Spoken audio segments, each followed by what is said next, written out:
ചെയ്യാൻ പോകുന്നത് പിന്നെ മുഖയുന്നില്ല ബഡ് ചെയ്യുന്ന രീതി. നമുക്ക് പല കളറിലെ ബഡ് ചെയ്യുന്ന രീതിയായി ഇത് ചെയ്യാൻ പോകുന്നത്. അപ്പം അതിൻ്റെ ആദ്യം ഇതിൻ്റെ എല്ലാം കട്ട് ചെയ്ത് കളയണം. മൊത്തം കട്ട് ചെയ്ത് കളയും. ഈ കളറിൻ്റെ നമ്മൾ ഒരു സ്റ്റമ്പ് എടുക്കുക. സ്റ്റമ്പ് എടുത്തിട്ട് അതും ഇതേപോലെ ഒന്ന് കട്ട് ചെയ്ത് കളയുക. ഇത്രയും മതി, ഒരുപാടൊന്നും വേണ്ട. എന്നിട്ടൊരു നൈഫ് മേടിക്കുക. നൈഫ് മേടിച്ചിട്ട് ഇത് ഇലയെല്ലാം കളയണം. നൈഫ് മേടിച്ചിട്ട് ഇത് ഇങ്ങനെ കുറച്ച് ചേർത്ത് വെച്ച് കളയണം. ശകലം കളയാണ്. മതി. എന്നിട്ട് ഇത് ചെറുതായിട്ടൊന്ന് എടുക്കുക, തൊലിയുടെ ഭാഗം.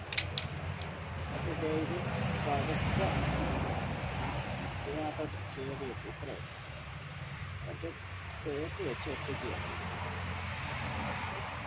ബട്ടൺ ടേപ്പ് കിട്ടും, അല്ലെന്നുണ്ടെങ്കിൽ പ്ലാസ്റ്റിക് ആണെങ്കിലും വെച്ച് ചുറ്റിയാണ്.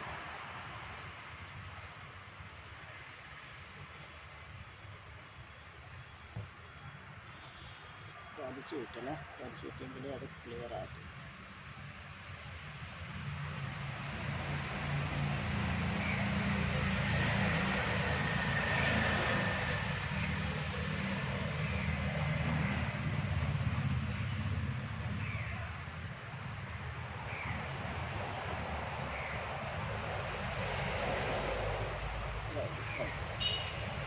എന്നിട്ട് നമ്മൾ കട്ട് ചെയ്ത് മാറ്റിയ അത് കഴിഞ്ഞ് ഇതിലൊരു കവറിടണേ.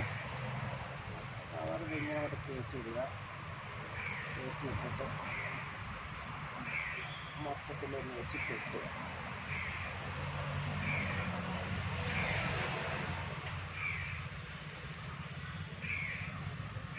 എന്നിട്ടൊരു 2 ദിവസം ഒരാഴ്ച 1.5 ആഴ്ചയോളം ഇത് തണലത്ത് വെക്കുക. അത് കഴിയുമ്പം ഇത് വേറെ മുള വരും. അതേപോലെ ഞാനൊരു ഒരെണ്ണം ചെയ്യുന്നതായത് ഇത് മഹാറാണിയാണ്.